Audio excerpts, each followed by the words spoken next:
Gnostic horror movies. What better topic on this spooky season to fill the time when you want to watch something that'll get your blood moving? And that's what we'll do on this presentation. I'm sure many of the movies that I show you will be pretty obvious. You'll probably go, duh. Some you may go, well, I didn't know this. And some of them you may go, Miguel, you are completely off base. And I'm sure I've forgotten a few. I'm sort of remembering a few right now. But please, after the presentation and during the questions, let me know what Gnostic horror movies I might have missed. And there'll be some extra bonuses. There'll be a movie that you probably won't believe could ever be a Gnostic horror movie.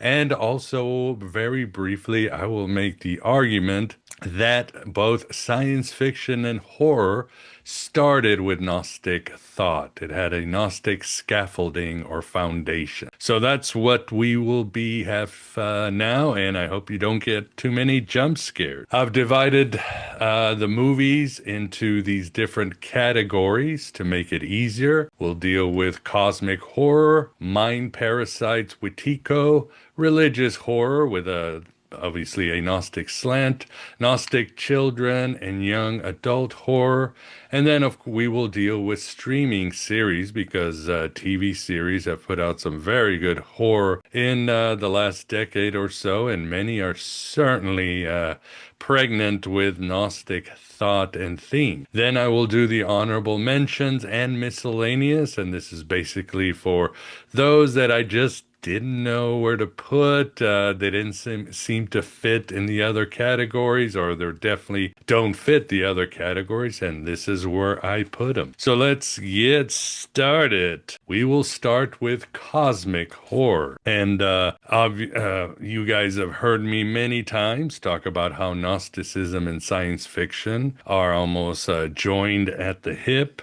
Eric Davis always said Gnosticism has this sci-fi sensibility with its alien gods and supramundane universes of light and so forth. And Chris Knowles called the Gnostics history's first UFO cult. April DeConnick is in her book, The Gnostic New Age, certainly presents the Gnostics as space travelers going through portals and visiting different dimensions and having to negotiate with the denizens of the stars. And in my last presentation that I did last month on the paratics and the serpent worshipping Gnostics, of course, I showed you how these Gnostics were always traveling space to the final frontier. Other mystics of antiquity, they wanted to sort of travel the seven planets and, deal with the zodiac, but the Gnostics were all about going very far to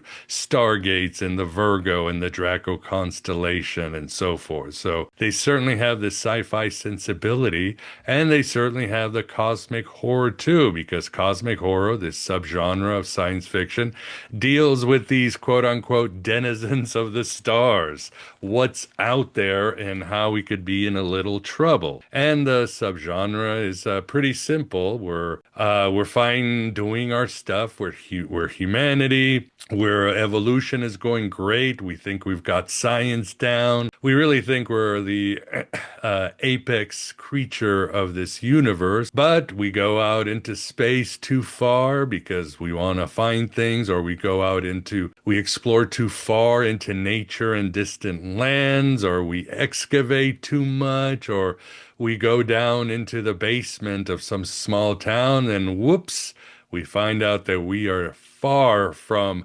alone, and we are far from being atop of the evolutionary ladder and the food chain itself. There are other bigger things out there, and sometimes other humans have been worshiping them for millennia. These are entities, and of course we call them archons, and they are known as Star Lords, but in other movies they have different names. And without a doubt, cosmic horror has its roots with Lovecraft, and all the features I just mentioned you can find in Lovecraft, and he was really the innovator, the first one, and so many movies and novels and television shows really use Lovecraft as the foundation. And Lovecraft himself, as past guests and scholars like Robert Price and Scott R. Jones, have seen that Lovecraft certainly had Gnostic influences, if you would. Yes, Lovecraft certainly drew from other occult traditions like Theosophy, but there seems to be some Gnostic elements beyond the fact that the Archons and his villains, the Great Elder Ones or the Great Old Ones, are very similar in that they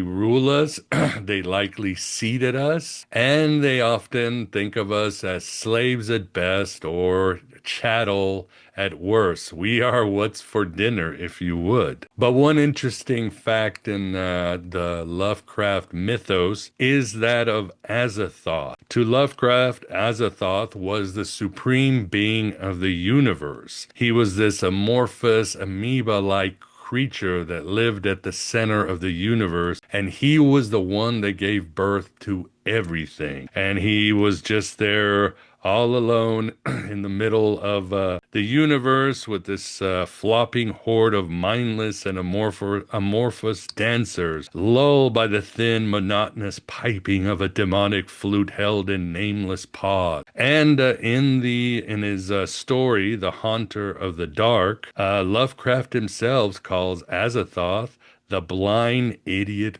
God. And this right there is a parallel to the Gnostic demiurge, because the demiurge is obviously depicted as an ignorant, sometimes babbling fool. He is known as Saklas, the childish god, or Samael, the blind god.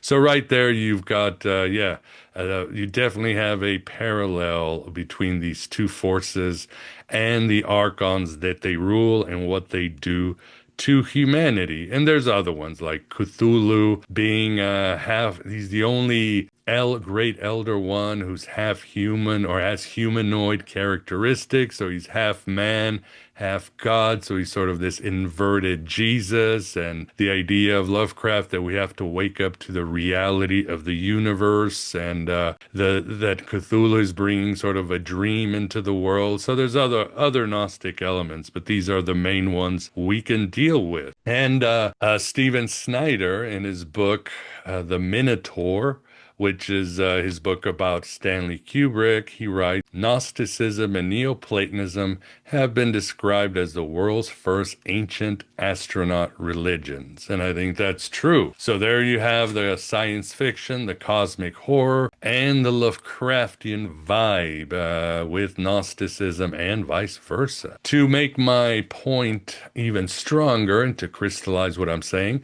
this is a little treat. This is directly from my David Bowie book, because David Bowie was very influenced by William Burroughs, his worldview, his music in the 70s, and so forth. And William Burroughs was certainly a Gnostic, and he had a very Gnostic cosmology with this idea of these supreme space centipedes that were ruling us, and they were using these evil Mayan priests on the ground to create false reality and control us and so forth. So I have a chapter on my David book dealing with cosmic horror and how it jives with William Burroughs and a lot of David Bowie's ideas and expressions. So let me read this for you. excuse me, beyond mainstream science fiction, one can also place Gnosticism as in the cosmic horror genre. As with the alien mythos, humans are the rebellious creations of distant extraterrestrials. There is also a Lovecraftian vibe to Gnostic narrative. The demiurge and his archons are supreme and galactic, but behind their imagery as deities, they are farmers eager to feed upon humans like chattel. These antagonists are often portrayed as a mixture of animals, hermaphrodites, and ravenous tutelary, even if they have the power of the star. Furthermore, despite the victorious, joyful call of the awakened Gnostic, the universe where we find ourselves is stranded is sometimes presented as an existentialist dark place, soaked in an atmosphere of anxiety and full of things that go bump in the vast night. And going back to the previous slide, and as you can see from the poster, a perfect example would be Prometheus. Prometheus is the prequel to the Alien franchise or saga, and of course I love Alien 1, 2, I like Alien, I like Aliens, but I've heard that perhaps they will make Aliens and Alien Resurrection non-canon, and I hope they do that. But you've got the whole Gnostic vibe right there in from Alien and in the movie Prometheus. And basically you have these engineers or space jockeys who they create all life on Earth, and humanity then comes. We of course get out of control, as we are wont to do, and they send this being called Jesus to help us get our act together. You know how well that went and what happened to Jesus. So the engineers then decide that we are just too unruly, so they go to this other planet where they start they start creating these horrors like the xenomorphs and so forth to eventually wipe us out, and I'm assuming all life on Earth. And yes, extremely Gnostic, and of course the idea of the Gnostic falling into a cold world, which you find in Lovecraft too, and you certainly find it in Prometheus and in the Alien saga. I mean, you could say that from the first slide that Ripley is sort of the Sophianic character, always battling this cold, algorithmic, fierce being, the xenomorph who wants to destroy her. And in fact, although again, I hope they don't make him canon in Alien 3 and in Alien 4, Alien Resurrection, she actually gives birth to a xenomorph in both of these movies. So you can make that argument too, that Ripley is Sophia and the xenomorph is an Archon or the Demiurge. Now let's look at some other cosmic horror movies. On the left, we have Alien Covenant, which is actually the sequel to Prometheus, but still the prequel to the Alien films. And it's a very flawed movie. So is Prometheus, but, the story is okay. The cinematography in Alien Covenant is incredible. But again, it is cosmic horror with Gnostic themes, true and true. In the middle, we have the cult classic Event Horizon. And you're not dreaming. That's Morpheus. On the left, Lawrence Fishburne. And this is a movie about this advanced spaceship that breaks open dimensions. And guess what? Those dark things come to our world from these fissures in the dimensions, and a lot of bad things happen. And I love this movie. It is very intense, but it has a good balance of, you might say, magic and spirituality and hardcore science. To the right, we have a movie that probably many of you haven't heard of, and that's The Void. And I love this movie, and it's also, you might call it a B movie, but I see it as a movie where the filmmakers wisely used their budget. They leaned on writing and skillful directing to create a very amazing cosmic horror Lovecraftian film. And the plot is, you've heard it before if you've read any of Lovecraft novels. There is some cult in a small town that's trying to break open a portal because these creatures are promising immortality, the cure of disease, yada, yada, yada. And so this cult is trying to open it up. And of course, other people find out and things go wrong, and they go very bloody and very gory very quickly. What I love about The Void is that the last 30 seconds, there's a big reveal, and it shows a very Gnostic turn, if you would, a big Gnostic reveal about the origin of these Lovecraftian beings, and it is just incredible.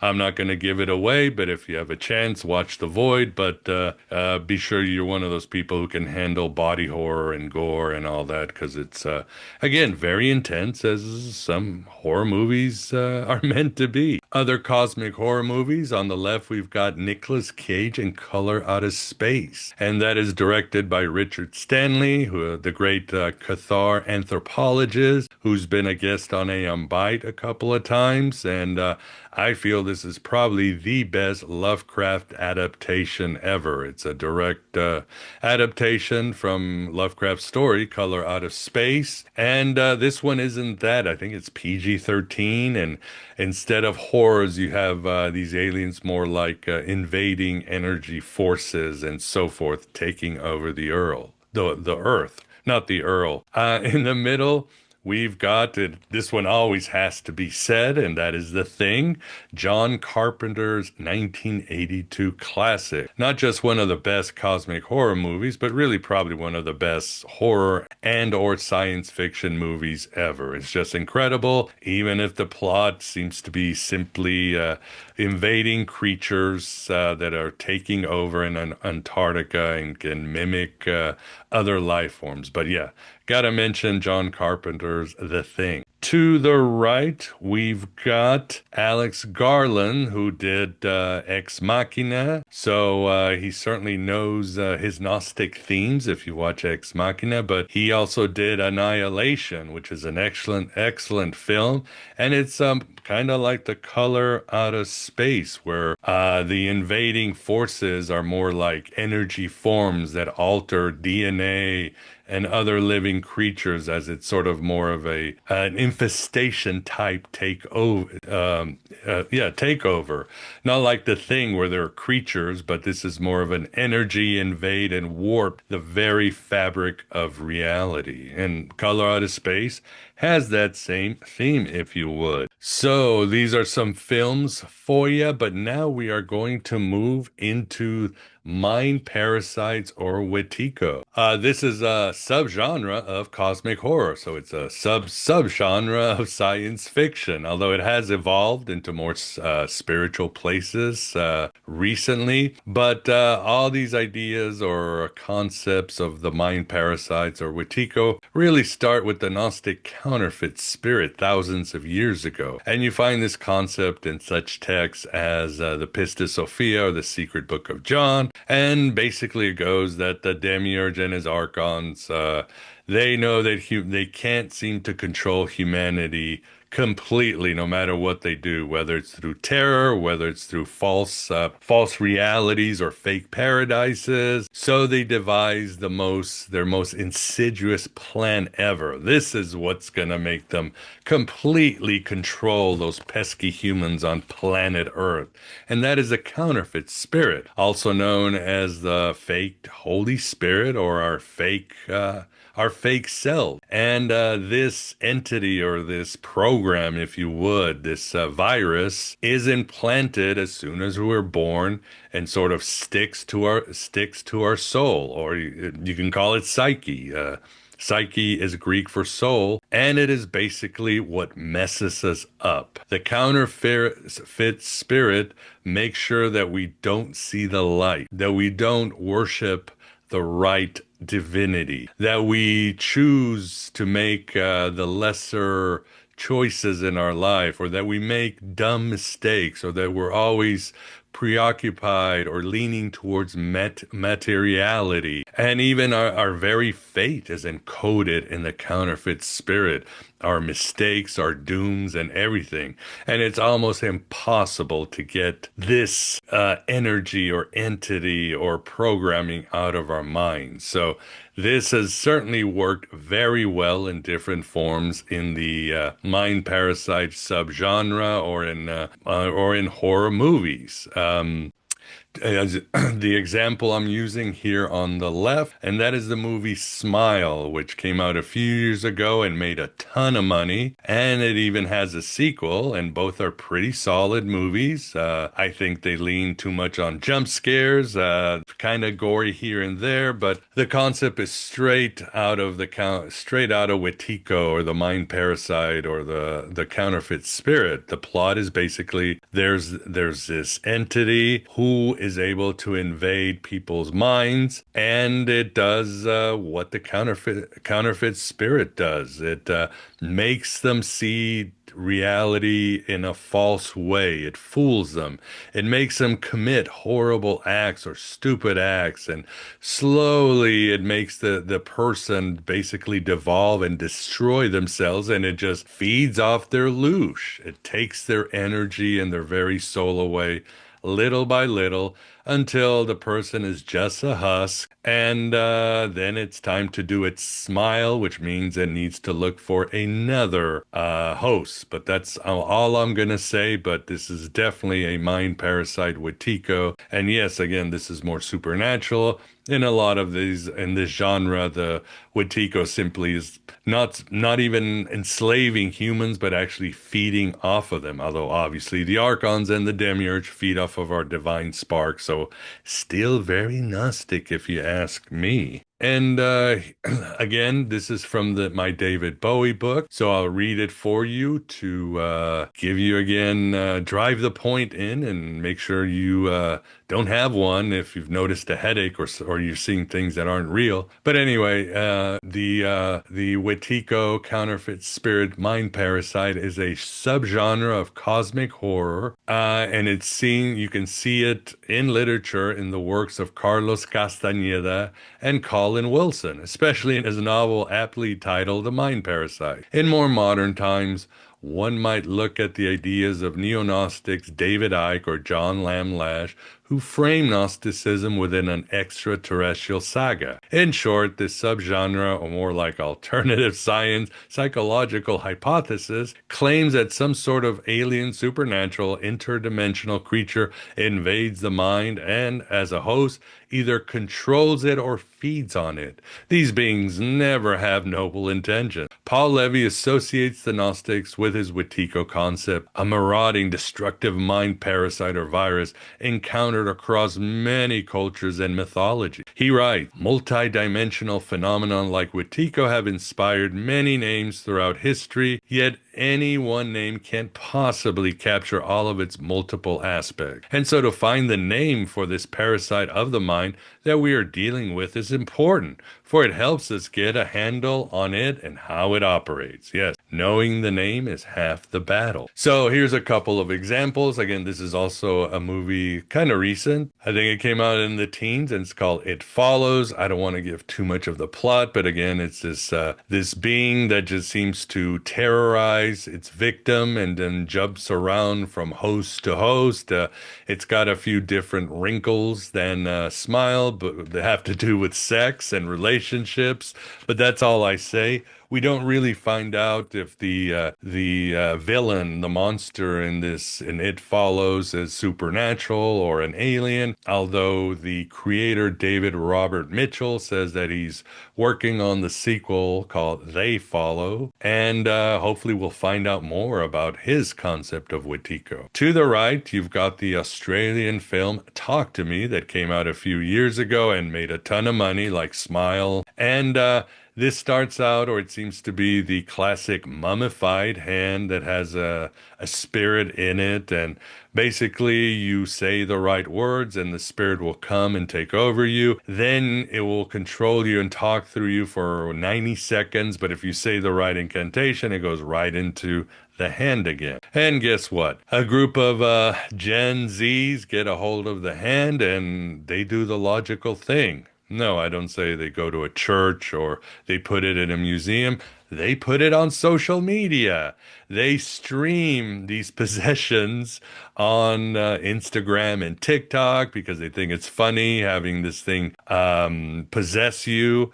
and stream it, and they get a lot of likes. It goes viral, and they get very famous. Typical Zoomers, and perhaps that's the real scary part of the movie. And as always, something goes wrong with the incantation or the 90 seconds, and this being gets out and does what Wetiko does, controls people, has them see false realities, devours their loosh, and just causes a lot of mayhem, if you would. And I want to go back to this one because perhaps some of you had noticed that these three movies could potentially be a sort of Wetiko mind parasite. I mean, in Color Out of Space and Annihilation, yes, this alien energy, this invading alien force does possess us, but it alters our DNA. It alters the reality around us in a physical way. It's corrupting our humanity and the planet so that it can be friendly to whatever alien force is truly behind it, or maybe that is the alien force that will eventually take over.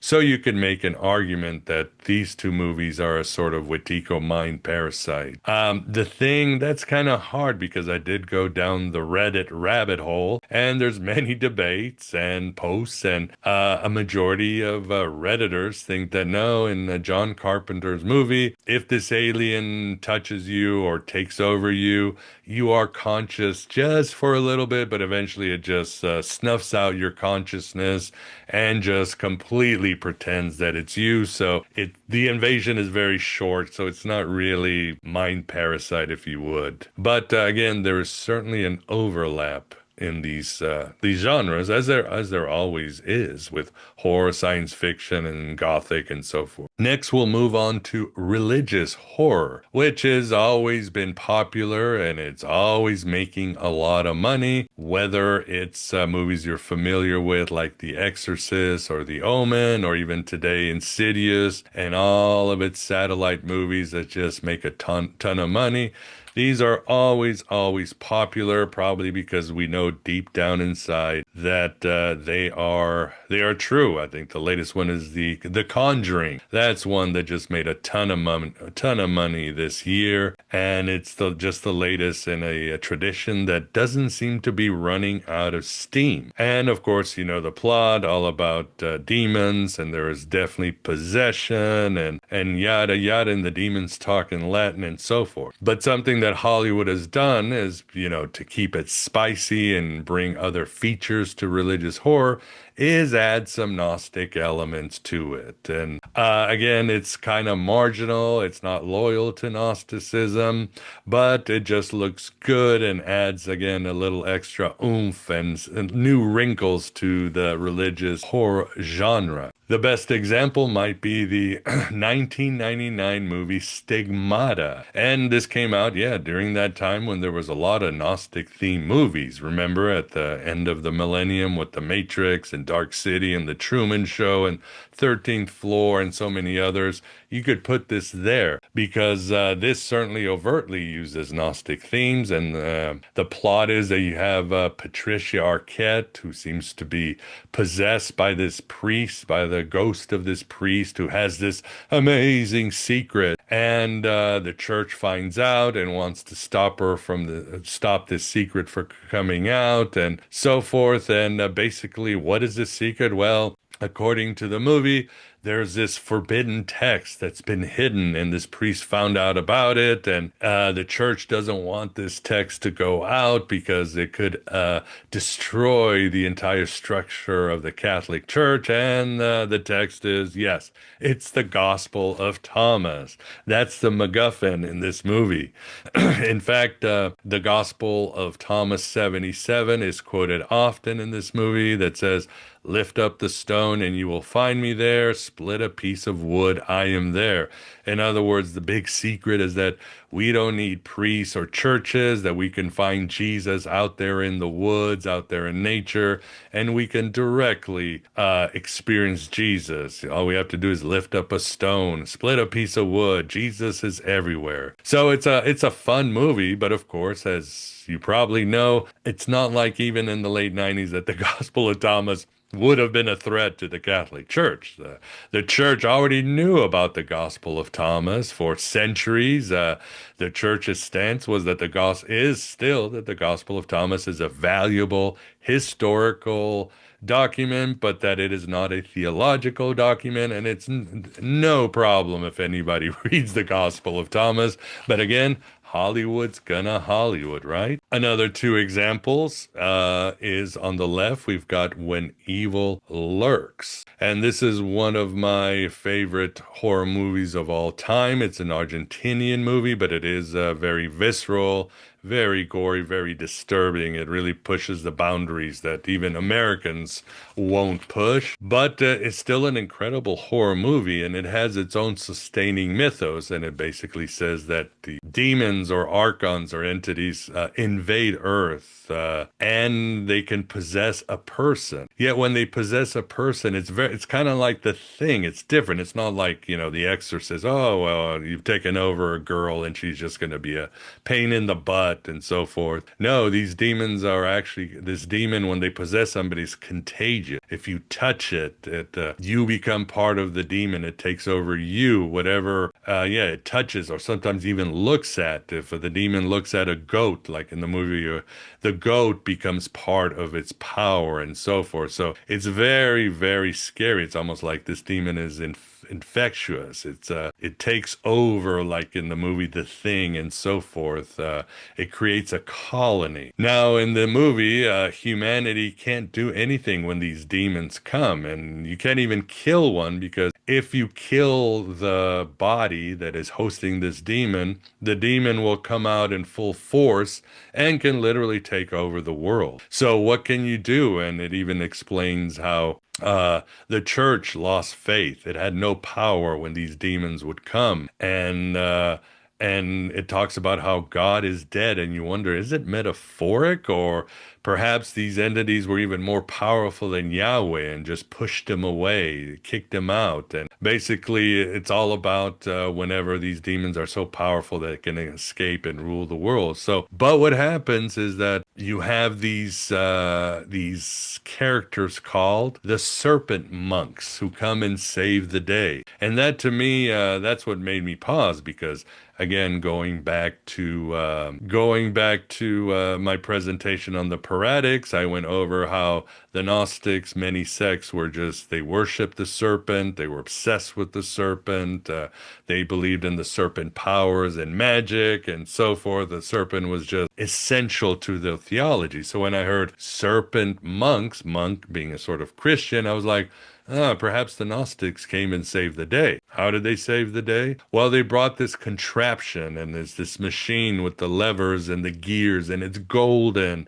And this is able to pull the demon or the archon out of the body and send it back to its own dimension. And this contraption looks like it's something out of those old diagrams in ancient Alexandria, or something out of an alchemical lab. So all these things together made me realize that's a little Gnostic twist to it. Now, obviously, the movie needs to happen, so there is the biggest of the demons comes and invades and takes over, and human beings, whether it's the gift of the Nephilim or fire from Prometheus, we're gonna botch it up and we're gonna make things worse, which is what happens in this movie. To the right, we have another recent movie. I think it came out last year, and that's Late Night with the Devil. Another excellent movie, not very gory at all, one anybody can really watch, but it's sort of a mixture of what would happen if Johnny Carson or David Letterman interviewed or had as a guest a possessed girl. And this is what happens, and as always, again, things go really wrong. But it's not Satan that possesses this little girl. It's a demon called,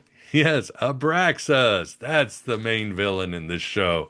Again, you know what Hollywood does with these things. So Abraxas possesses this girl, and there's also, again, here we go with the cult. There's a satanic or demonic cult that worships Abraxas, and they're trying to summon him fully, and there's sacrifice and magic and all that good stuff. But yeah, good film and certainly good religious horror. Now I'm bringing in Hellraiser. That is certainly classic religious horror, But the truth is that it is not. Why? Because Hellraiser was originally conceived by Clive Barker. And in the movies, yes, you have this place called Hell, which they call the Labyrinth, ruled by Leviathan. You think, well, that must be Satan. And he's sending, and you have these Cenobites, which are people who again, they made bad deals. They did things they shouldn't have done. And there's this box that corrupts them, and they become these demons who then go out to try and bring more soul. But again, in the original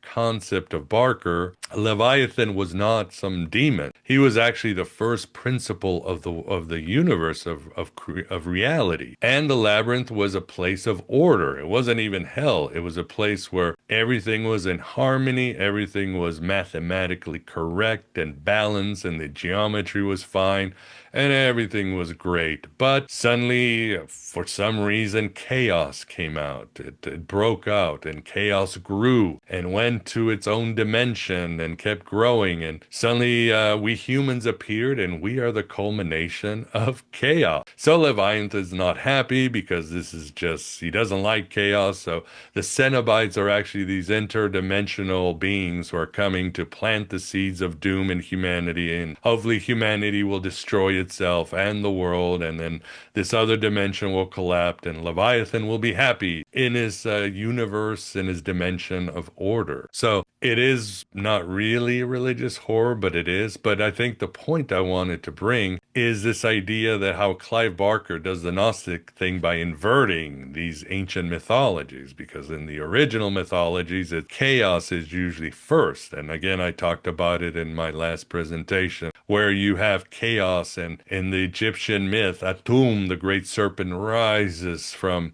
the chaos, and then he gives birth to the gods, the Egyptian gods, who then become order. Or you have the idea of Apophis, the chaos snake, and suddenly order comes out, and he's not happy, and there's this great battle always with Ra and Apophis, order and chaos. And we can go to the Sumerian myths, where you've got the great chaos dragon Tiamat, who battles Marduk, the great representation of order. You can even go to the Old Testament, where you have Yahweh.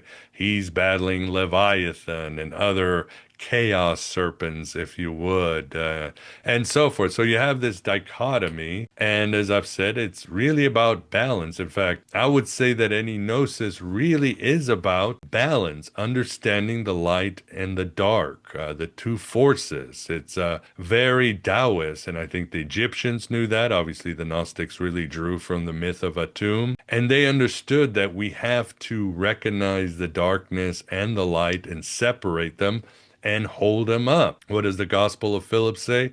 Light and darkness are brothers to each other. So this is what we must do, and it really culminates with the Manichaeans and their idea of separating light and darkness. And call it what you want: chaos, order, evil and good, shadow and our ego. It doesn't matter, but we have to separate these and hold them up fairly together in balance, and that's when gnosis happens. That's when we can go up into the world and into our next manifestation. And Jung knew this too. I mean, Jung always said that one of the most important parts of individuation was the union of the opposite. We can't just suppress things. We can't champion one side. We got to bring these things together and make them join each other in a very, again, Taoist way, or in a very harmonious way. So thought I'd bring that out. But yeah, check out Hellraiser.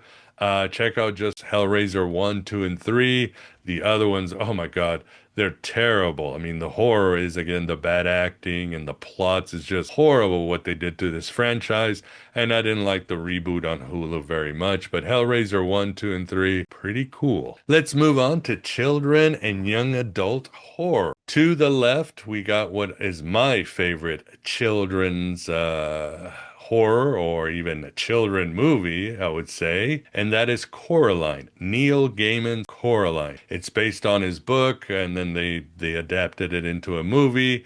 I think the movie is much better than the book. And what you have, the plot, you have this young teenage girl called Coraline, and she moves across the country with their parents to some little town in Oregon. and she feels terrible. She's lost her friends, she's lost her social circles, her school. She's in an alien place, and her parents have started new jobs. They don't have time to give her.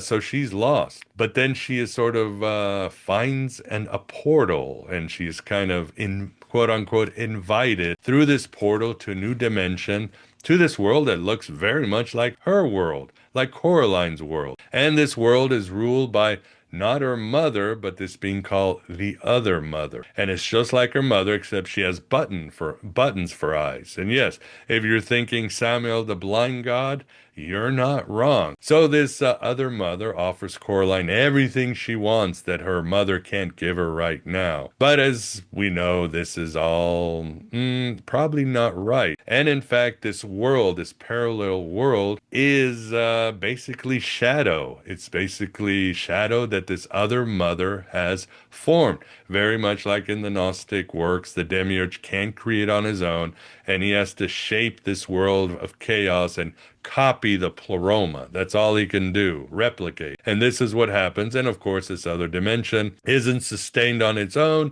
It requires a little spark from a child, from someone like Coraline or other children. So that's basically the plot. There's much more, but it is overtly Gnostic. To the right, we've got the movie Nine, which came out in, yes, it came out in 2009. And the plot concerns this post-apocalyptic world. The world's been destroyed by this AI called the fabrication machine. It doesn't get more Gnostic than that, right? More yaldi-baldi than that. And the world's been destroyed.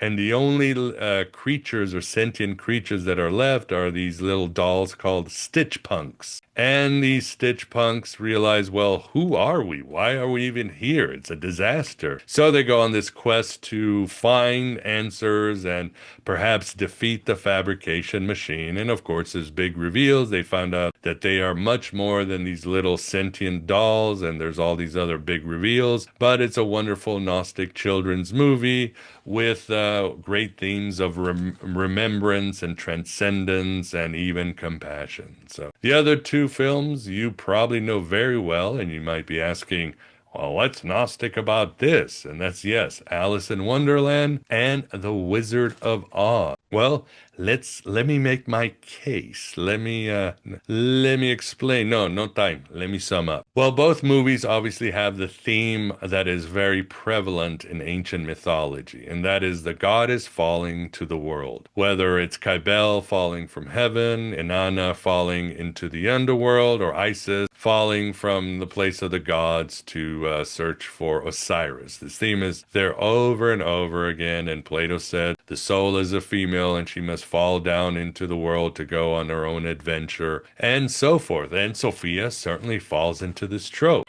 So what makes these two movies Gnostic? Well, my argument is that both Alice and Dorothy don't fall into this known world, if you would. I mean, Isis already knows the world she's visiting, and Nana knows exactly what's in the underworld. Cybele knows what's happening. But in the Gnostic myth, Sophia falls into chaos, and she is confused. Everything is upside down. She's disoriented. She's alone.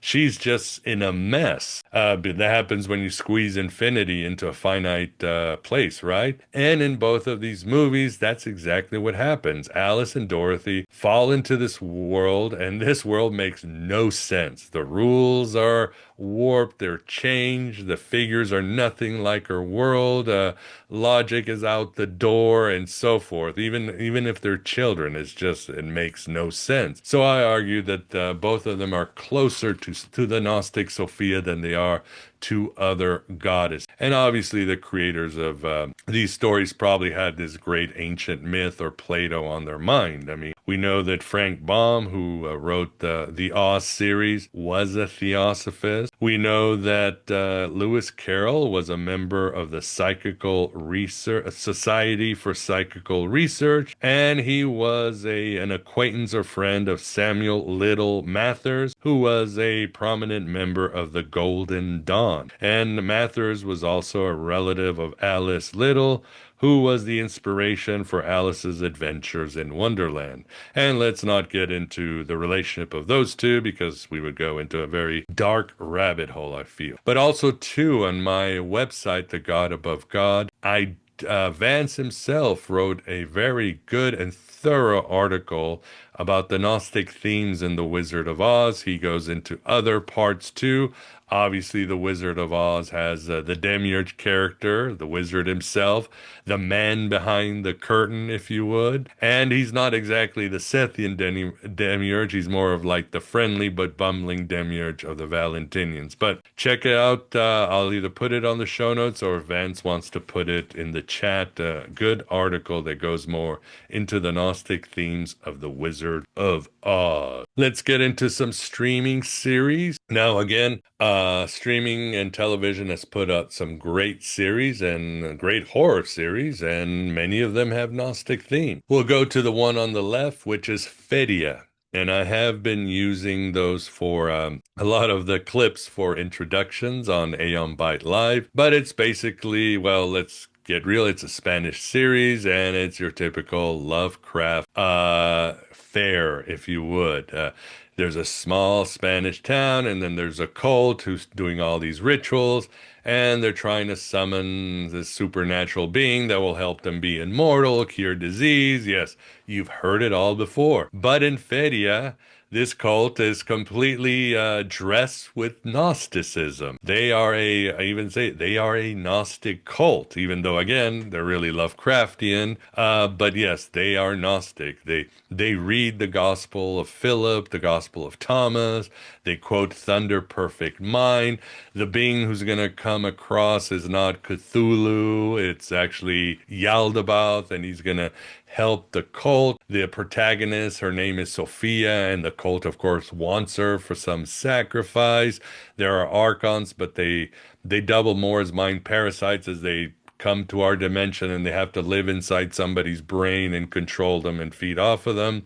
So it's a good attempt, again, of twisting it around and giving us something different. And that's, again, changing a Lovecraftian or satanic cult or occult group into Gnostics. What are you going to do? In the middle, there is, of course, a show that probably most of you know, and that's Stranger Things. Very successful, perhaps one of Netflix's most successful shows, probably the most successful. And that has to do, this is an 80s love letter, but it has to do with small town in Indiana, and there's a MK Ultra operation that's torturing kids or putting kids under very stressful conditions to bring out their psychic powers and so forth and so forth. And then they are found out, but then things are broken through dimensions. And anyway, big plot. But you may be wondering, yeah, there seems to be some Lovecraftian cosmic horror in it, but where's the Gnostic theme? Well, that's what we find out in season 4, which came out, actually many years, I think 2020 or 2021. I think we're getting the last season this November and December. But in the last season, season 4, I believe, or 5, don't quote me, but it's the last season, we get the creation myth of Stranger Things. And what happens is you see the character there, her name is 11. She is in this government MK Ultra program, and she's the most powerful of these psychic telekinetic children. But she meets another individual there who is also very powerful, and she just wants to escape and maybe go live. She just wants to be a normal child instead of this weapon for the United States. He has other plans. He wants to use these psychic powers to eliminate humanity because he thinks, well, we are the next step in evolution as, psychic telekinetic children. So they disagree and they get into this big fight. This individual, who we'll call Vecna, based on a Dungeons and Dragons sort of demon wizard, they get into this big fight, and 11 wins. And she disfigures him with his powers, kind of like what happened to to the Emperor in the Star Wars series with Mace Windu. Disfigures him and throws him into a parallel dimension. And then she escapes, and then Stranger Things, the first season start. But she throws Vecna into this dimension of shadow. And what he does is he kind of becomes even more powerful as he's alone. He starts shaping this dimension of shadow to look like our world. So again, that's very Yaldabaoth, right? And he starts collecting and finding other evil beings, hungry spirits or entities, and he rules them all because he becomes the head of these archons. And his idea is to, yes, go to our dimension and get his plan that he truly wanted, conquer our dimension and destroy humanity or enslave humanity. So that is demiurgic, and of course you can see symbolically that 11 is the mother of Vecna. She's the one that created him as he would become in the series. So she's Sophianic and Vecna is the demiurge. So you have that interplay right there. To the right, we've got It, Welcome to Derry, and that's the prequel series that will should be coming out very soon. I haven't watched it, but I'm sure I will. And it's a prequel to the novel It and the two movies It from Stephen King. And you may be wondering, well, what's so Gnostic about Pennywise the clown and these kids fighting him and all that stuff? Well, again, like with Stranger Things, we have to get into the foundational myth, the first story. And that's what we'll do because Stephen King was very specific about how it all started with Pennywise the clown. And let me read it for you. In its cosmology, the universe was accidentally created by Maturin, an ancient benevolent turtle who had a cosmic stomachache and vomited out existence. Maturin, a creature of the macroverse, and the opposite of him, of it, is, well, at the opposite of him, we've got it, a malevolent, destructive entity that feeds on fear, while Maturin is immensely powerful, capable of creating universes and serving as one of the guardians of the beam supporting the Dark Tower. And yes, this mythos does continue with the Dark Tower series too. I haven't read it. He is also passive, preferring to sleep in a shell and remain withdrawn from worldly affairs. Yeah, isn't that typical of a god above God or the one or the monad? Yeah, just stay where you are while we fight these things. It, however, is an arrogant, parasitic force of chaos and destruction that views its brother, Maturin, as a lazy and stupid. This cosmic duality establishes a fundamental conflict between creation and destruction, with humanity caught in the middle. This cosmic struggle exhibits strong Gnostic parallels, particularly through the figures of It as the demiurge and Maturin as a manifestation of a higher withdrawn divinity. Like the Gnostic demiurge who creates a flawed material world out of arrogance, It is an arrogant and cruel lesser entity who believes itself to be supreme. Its origins in the chaos of the macroverse, a realm outside our limited reality, mirror the Gnostic concept of the pleroma, the higher spiritual realm from which a divine being made a mistake, resulting in a flawed material universe. Humanity, which possesses a divine spark of the higher reality, symbolized by the Losers Club's ability to grasp Maturin and the ritual of Chud, is trapped in this corrupted material existence, ruled by the demiurge. The key to salvation lies not in brute force, but in Gnosis, a spiritual direct knowledge and belief in one's connection to the true divine. So Mr. Stephen King certainly created a Gnostic myth. Another show I want to mention, this is probably my favorite, one of my favorite all-time shows, and specifically season 1, and that is True Detective. And I'll read this quote from Nick Pizzolatto, the creator. He writes, he said in an interview, "In True Detective, the world itself is the crime. The world itself is poison. There's something ruinous at work here. The poison at the root of the world is humanity." And I know people, or it's not categorized, season 1, as horror. It's categorized more as neo-noir, southern gothic genre. But at its core, as you get to watch the show, it's certainly Lovecraftian. It's certainly a cosmic horror, because behind all of what the the protagonist, Russ Cole, played by Matthew McConaughey, who is sort of the Gnostic revealer because he is, even if he's very existentialist and pessimistic, he has this second sight to see into people and see behind the lies that have been created. And behind all these veils, you've got this being called the King in Yellow, which is basically again a Lovecraftian super evil demon, Cthulhu, whatever you want to call it, Archon. And it's interesting because the King in Yellow was originally a work by Robert Chambers about, again, this sort of evil force. And H.P. Lovecraft was very influenced by Robert Chambers, The King in Yellow, as much as he was influenced by Edgar Allan Poe. But in the show, that is the main Lovecraftian Archon villain, the King in Yellow. And this being controls, of course, it has a cult worshiping it, and it sacrifices young, innocent individuals, and it controls churches and the government and police departments and all that. It's terrible. At least in the South, it's doing that, and it's up to Russ to sort of go behind the veil. And in one of the last episodes, in a couple of scenes, he sees completely behind the veil and sees this cosmic being in the stars, the King of Yellow.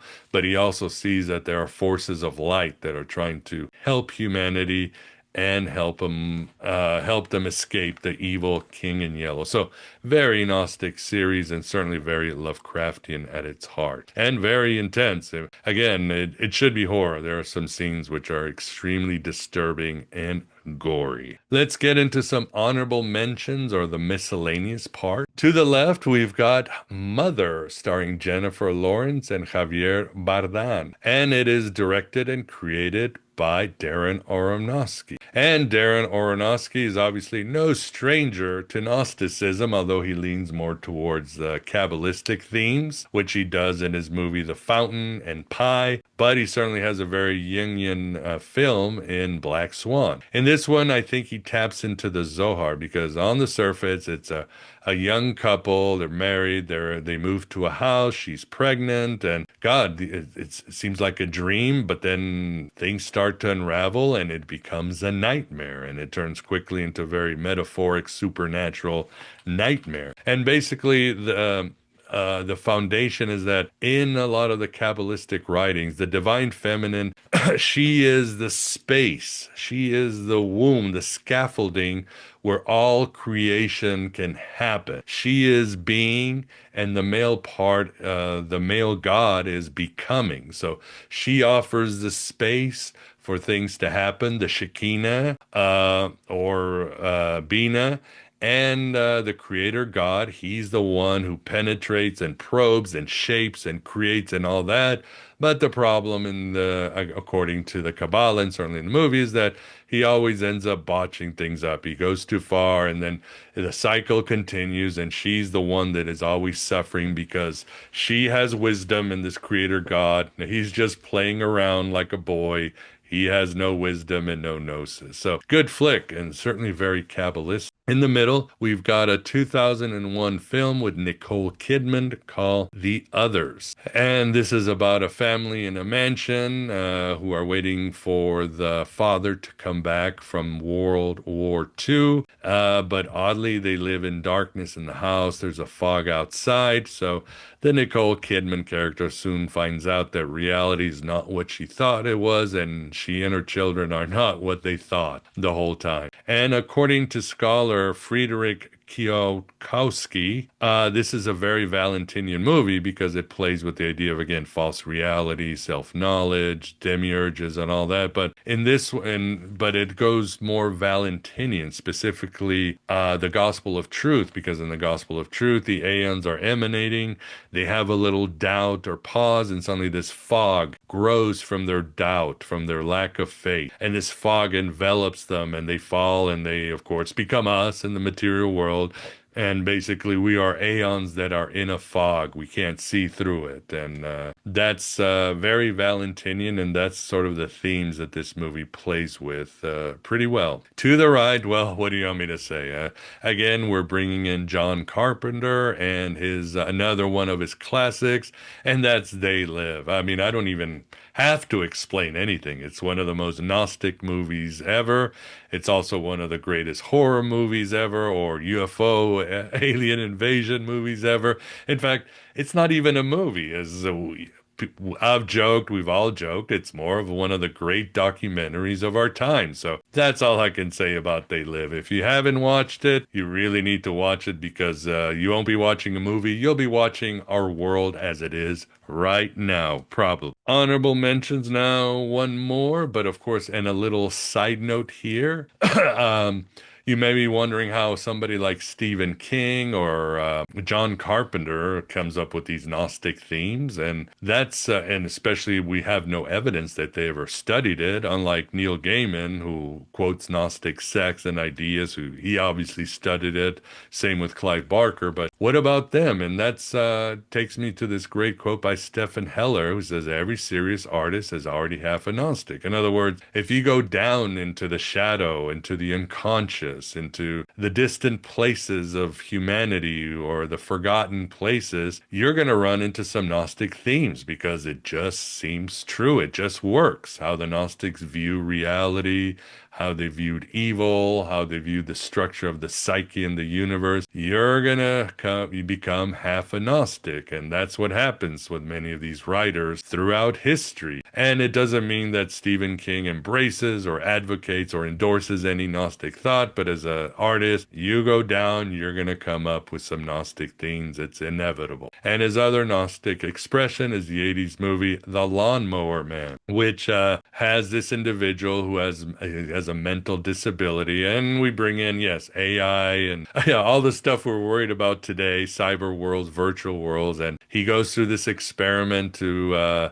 make him better, make him become quote cured, and suddenly it goes too far and he becomes very powerful, supreme, very demiurgic. And so we have this idea of again Samuel Sakla as the idiot god and so forth in The Lawnmower Man, and you see him there all angry. And I don't know about you guys, but I really miss the days of the bad CGI and animations. In a way, it was a better time because at least we got better writing and better acting. But you can certainly add The Lawnmower Man to a list of Gnostic horror. Now, the next film will probably surprise you a bit, but it's not my argument. It's actually the argument of Robert Sullivan, who is he is a Freemason, he's a lawyer and a researcher, and he's been on Aeon Byte many times, and he brings this idea in his book Cinema Symbolism 2. And he says one of the great Gnostic movies of all time, and it's supposed to be a horror movie,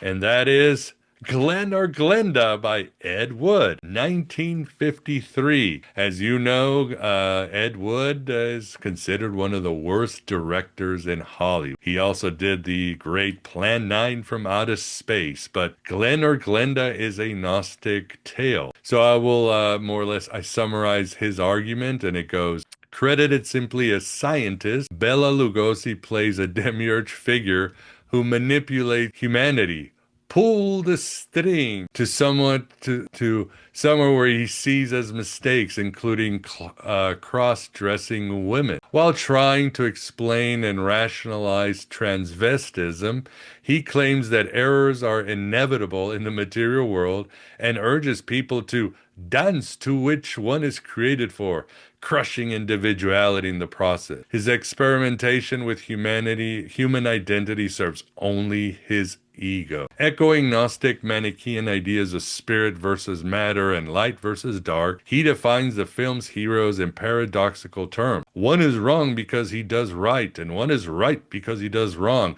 Pull the string! To this demiurge, gender itself is an illusion, something to be altered or rearranged without concern. Unlike later directors such as George Lucas, Ridley Scott, or the Wachowskis, Ed Wood worked with these cosmic themes unconscious, without a real knowledge of Gnosticism or its cultural depth. I don't know if Ed Wood went down. He was a serious artist because, again, he is considered one of history's worst directors. But that's the argument that Robert Sullivan made. And if you get a chance, watch the movie Ed Wood, Tim Burton's film. I think it's his best film ever, with Johnny Depp. And Martin Landau plays Bela Lugosi, and many critics said he was a better Lugosi than Lugosi himself. But great film, and Bill Murray and so much other. But check it out if you get a chance. And yeah, pull the string. Now, as we get to the end, this is where I make my argument that yes, the origins of horror and science fiction came from Gnostic thought, had a Gnostic foundation at the very least, had a Gnostic scaffold. And that is the movie based on the book Frankenstein, Mary Shelley's Frankenstein. And very soon we will have the latest adaptation that will come out in Netflix well, it's in the movie theaters now, but you can see it in Netflix in November, and this one will be done by Guillermo del Toro.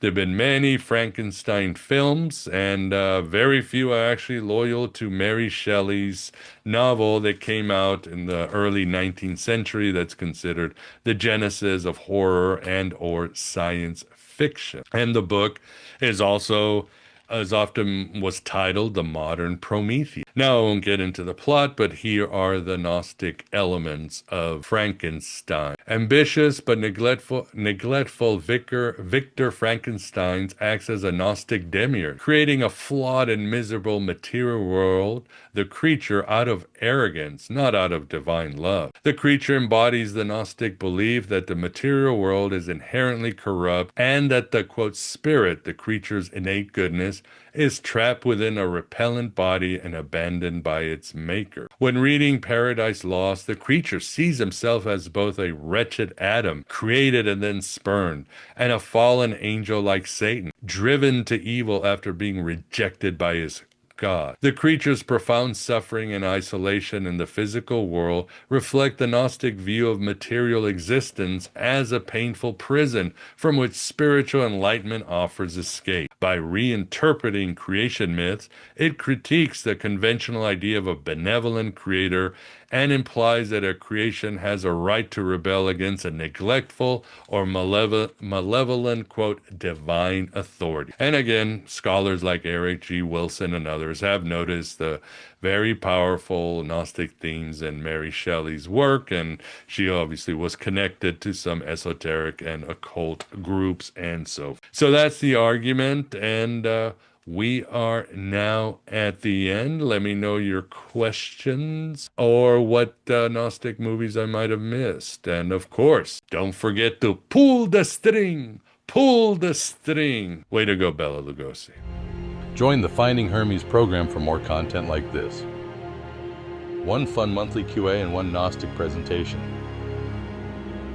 And other bonuses like study guides and product discounts, as well as all other benefits of Patreon or AV Prime,